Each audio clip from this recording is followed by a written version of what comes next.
Les coupures majeures annoncées en éducation, parlons-en. Jeudi dernier, 12 juin, le ministre de l'Éducation a annoncé des compressions de plus de 500 millions de dollars pour le réseau public de l'éducation. Sauf que problème, si on additionne toutes les coupures des différents centres de services scolaires et les mesures qui ne sont pas reconduites, on est plutôt à près de 1 milliard de dollars de compression. Et le gouvernement utilise toujours le même narratif, on connaît la chanson, les budgets continuent de croître en éducation, ce n'est pas vrai que ce sont des coupures. Tout ce qu'on demande, c'est au centre de services scolaires de respecter le budget. Il faut faire une saine gestion des dépenses publiques. Et ça, c'est n'importe quoi. Premièrement, vous remarquerez que le gouvernement parle souvent en pourcentage d'augmentation, parfois en dollars, rarement en dollars constants. Et dans le réseau de l'éducation, la vérité, c'est que les sommes, elles n'augmentent pas du tout. Ou du moins, elles n'augmentent pas en dollars constants par élève. Parce que bien entendu, les dépenses du réseau augmentent. L'inflation, ça touche tout le monde, y compris les organisations. Et si les sommes allouées par le gouvernement ne suivent pas cette inflation, c'est clairement une coupe nette sur le réseau. Et ça, c'est sans compter qu'on connaît actuellement une augmentation importante du nombre d'élèves. Donc, inflation, combiné à augmentation du nombre d'élèves, c'est sûr qu'il y a des besoins qui sont plus grands dans le réseau, donc ça coûte plus cher. Ça prend plus d'intervenants, ça prend plus de personnel, il y a plus de dépenses. Et le comble du ridicule, c'est qu'on vient nous parler de saine gestion des finances publiques, alors que cette annonce-là, elle a été faite au réseau le 12 juin, soit moins de 18 jours avant la fermeture des écoles. Des coupures qui, dois-je le rappeler, sont plus importantes que les frais administratifs de la plupart des centres de services scolaires. J'entendais la directrice générale du centre de services scolaires des Rives du Saguenay qui disait « Si je ferme totalement les services administratifs du centre de services scolaires, il me reste encore 8 millions à aller chercher dans les écoles. » Petit cours d'administration scolaire 101, l'année en cours se termine le 30 juin et la nouvelle commence le 1er juillet. Ça veut dire que pour l'année prochaine, l'année 2025-2026, il y a plusieurs sommes qui sont déjà engagées. Et c'est pas vrai que la latitude, elle est totale pour pouvoir faire des restrictions budgétaires sur l'année prochaine. On est beaucoup trop tard.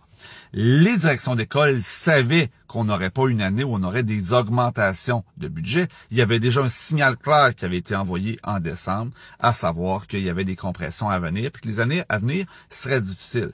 Donc moi, ce que j'entends, et ce que plusieurs directions d'école et centres de services scolaires qui m'ont écrit me disent, c'est qu'on avait budgété serré pour pas avoir de mauvaises surprises. Mais ils sont totalement tombés en bas de leur chaise. Surtout que la plupart des postes de dépenses ne peuvent pas être revus à la baisse. Tu peux pas contrôler l'électricité, tu peux pas contrôler plusieurs dépenses et il y a beaucoup de choses qui sont conventionnées. Donc, les salaires des enseignants, les salaires du personnel de soutien, etc. Le nombre d'enseignants qu'il va y avoir dans l'école aussi. Donc, au final, les coupures qui restent possibles sont très limitées.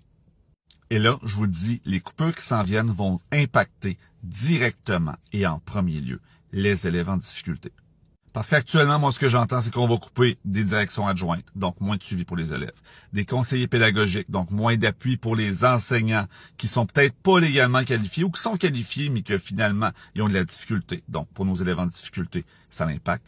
Beaucoup de coupures au niveau des TES, des grosses écoles où on passe de 4 TES à 2 TES, dans des écoles qui sont de plus en plus exiguës parce qu'on est en surpopulation, c'est la parfaite recette pour l'explosion.